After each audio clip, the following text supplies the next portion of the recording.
Well, LeBron James has always been very complimentary of Allen Iverson.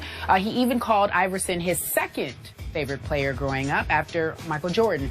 But as a basketball role model, Iverson rated #1. LeBron told the Bleacher Report, I didn't want to be Michael or Magic. I wanted to be Allen Iverson. Stephen A., I don't know why. I think I know your answer, but does this surprise you about LeBron? Not at all.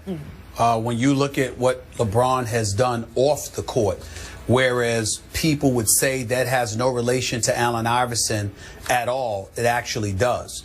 Because one of the things that Allen Iverson, one of the reasons why he's so revered by his contemporaries within the NBA is not just because he was electric as a basketball player. It's because he did things his own way. He didn't confine himself to conventional wisdom. He does, to some degree, he bucked the system. Now, obviously, there are things that he wishes he would have done differently. Nobody knows that better than me. He and I talk all the time. Skip, you know I love him like a brother. But there are things that he could have done differently, which he openly admits he could have. But by and large, when you see guys harboring a strong level of admiration for him, it's based upon the fact that he didn't comply with what society said you're supposed to be, what you're supposed to look like, what you're supposed to dress like, how you're supposed to carry yourself, who you're supposed to get along with, the company that you're supposed to keep, etc., etc. And although you can look at a bevy of things and say you wish Allen Iverson would have done that differently, the overall message that comes with it is independence. And that's what a guy like LeBron James aspires, not just for himself, but for other professional athletes more so than anybody.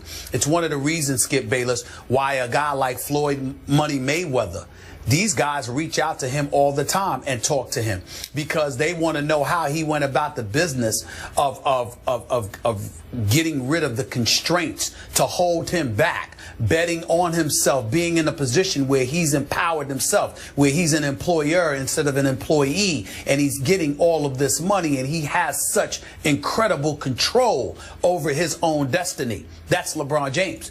You look at the commercials, you look at the money that LeBron James generates, you look at the endorsement deals that he has. He doesn't just get a check for endorsing products. Him in conjunction with Rich Paul, with Maverick Carter, with Mark Termini and those boys, they've arranged it and manipulated it so LeBron James actually gets a piece of the action.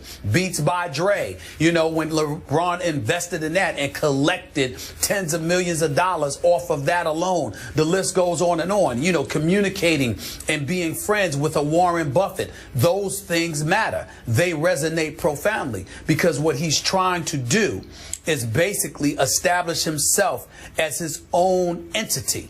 He's already done it, obviously, but I'm just saying that was always the goal. When J.R. Smith and Amon Shumpert arrived, LeBron let them know this ain't a game. This is about business. This is about the end results and reaping the benefits from it, and basically allowing yourself to be independent. So once your career is over, you don't have to lean on anybody to move forward in life.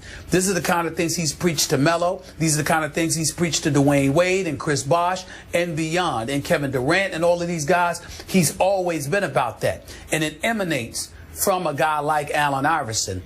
Not necessarily to perfection, but I'm just saying Allen Iverson's willingness to stand on his own 2 feet and be who he is and who he wants to be.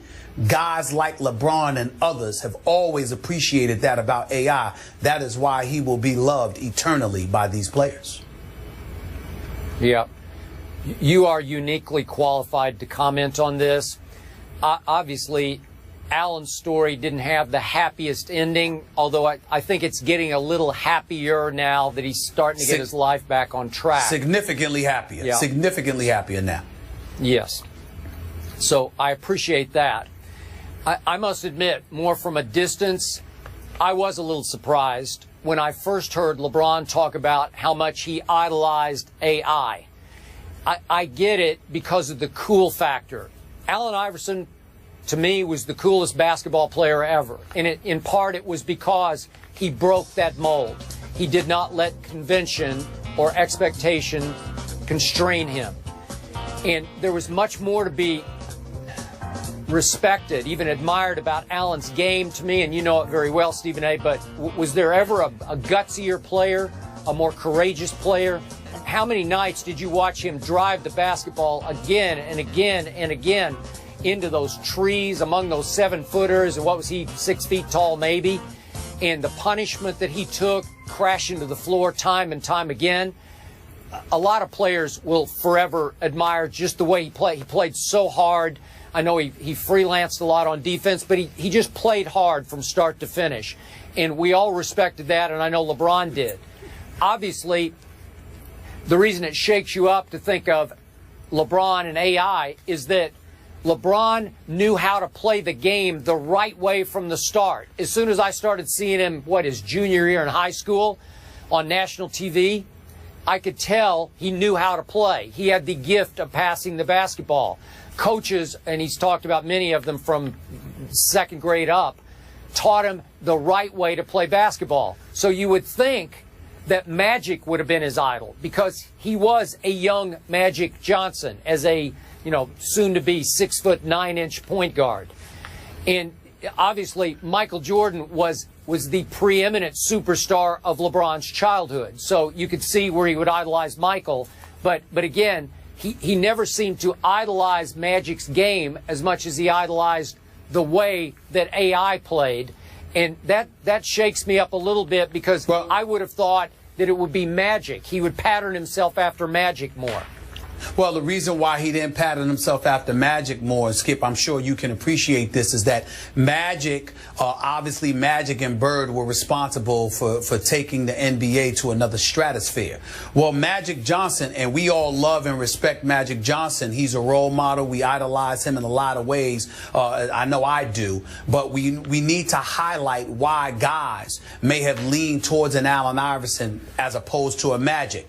Magic, the system itself, and America being what and who it is, gravitated towards Magic because Magic had that magnetic smile. He didn't just have a great game. He wasn't just a champion, but he wasn't somebody who put you off. He was somebody that just ingratiated himself with practically everyone he saw, regardless of color, ethnicity, background, culture, etc. Magic was that kind of magnetic figure. What you have to understand is that most young African Americans don't believe they'll be able to successfully pull that off. When you're at a young age, you're essentially taught that the system is never going to gravitate towards you per se. It's never going to embrace you on that level. There are always a few exceptions, the Magics, the Michaels, etc. But by and large, you're not going to be somebody that they're interested in ingratiating themselves with, and vice versa. Therefore, don't look at that as something that's normal or obtainable. Look at that as the extreme aberration that it was. In the case of Allen Iverson, you look at yourself and you see him.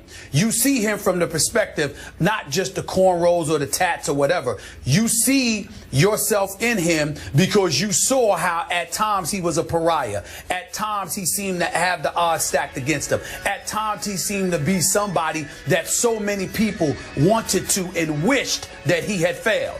But he succeeded anyway. So you're talking about perseverance. You're talking about resiliency. You're talking about a die-hard mentality, overcoming all the odds, the bowling alley brawl, being incarcerated, being granted clemency by the governor of Virginia at the time, Douglas Wilder. All of these things that transpired spoke not just to the greatness of Allen Iverson, the player, but it was indicative of something that the entire African American community could relate to from an historic perspective. So if you're a LeBron James and you're on the come up, even though you know and hear about the greatness that appears to be imminent when it comes to you, you're looking at yourself and you're saying, who am I in all likelihood most relatable to?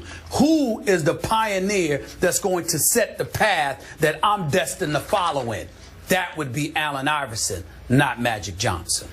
Okay, so you brought up Floyd Mayweather Jr. Yes. Would you agree that Magic Johnson has been as successful in business as Floyd has been, just on earning power? And I know Floyd obviously had to buck the system to make the money. I don't know. It'd be close, but Magic didn't.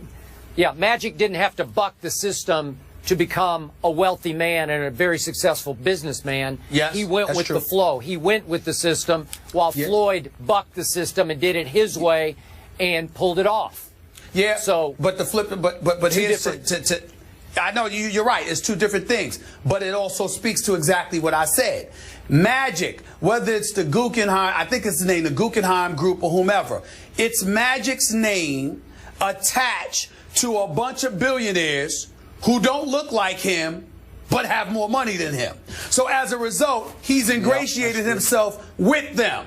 Whereas in the case of Floyd Money Mayweather, not only did he earn his money boxing in the ring, but he's connected to Al Heyman, who happens to be an African American. You got, Leonard Ellaby, who's the CEO of Mayweather Promotions, who's an African American, and he's making his money through business, but not necessarily endorsements. So it's based on his performance and his performance reaping the financial benefits of its success, whereas Magic, again, successfully went about the business of ingratiating himself with those in positions of power. They, in turn, accepted him and embraced him, and that's the way he got his money. In most instances, you can't find a black man who, particularly a young black man, who believes that they can pull off what Magic pull off. But you do believe you could pull off what Money Mayweather pulled off, because you believed you could pull off what Iverson pulled off, because it's more relatable.